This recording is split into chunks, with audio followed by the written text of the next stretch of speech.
Seul sur son caillou pendant 60 jours. Marc Pointu a passé sa première nuit sur le phare de Thévenec, inhabité depuis plus d'un siècle et totalement délabré.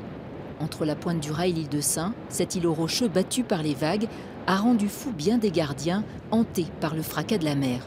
C'est pourtant sur ce phare maudit que le bouillonnant Marc Pointu a élu domicile temporairement. Je marche dans les traces de ceux qui sont venus déjà à Thévenec il y a 100 ans, en toute modestie. Mais bon, le fait de s'isoler sur un phare pendant 2 mois, c'est un peu devenir un gardien de phare d'une certaine façon. Mais je ne suis pas en prison, donc 2 mois en prison, ça doit être long. Mais là, je ne suis pas en prison.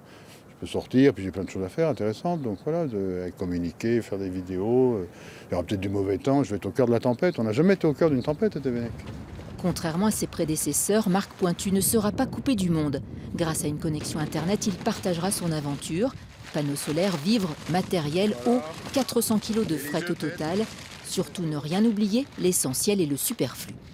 D'essentiel, de quoi se chauffer, de quoi avoir chaud pour dormir, de quoi avoir chaud pour se vêtir.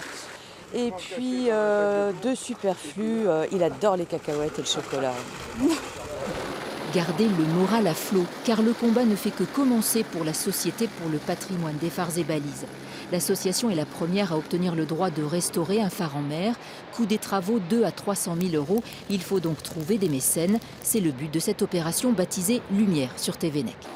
Il ne va pas faire de travaux là-bas, il va s'installer pour 2 mois dans le but d'attirer l'attention sur Thévenec. L'objectif étant à terme d'y installer une résidence d'artisan, de refaire la maison, de la retaper, il faut pas mal d'argent, et donc de trouver des gens qui sont prêts à mettre de l'argent là-dedans, et ensuite d'accueillir des artistes dans un lieu qui devient du coup alors quelque chose d'exceptionnel, une nouvelle vie pour le phare. L'enjeu est de taille, prouver à tous les sceptiques qu'on peut restaurer les phares en mer. Marc Pointu va s'y employer et pour se donner du courage, il a apporté de quoi méditer, la Bible et le dernier livre de Jean-Luc Mélenchon.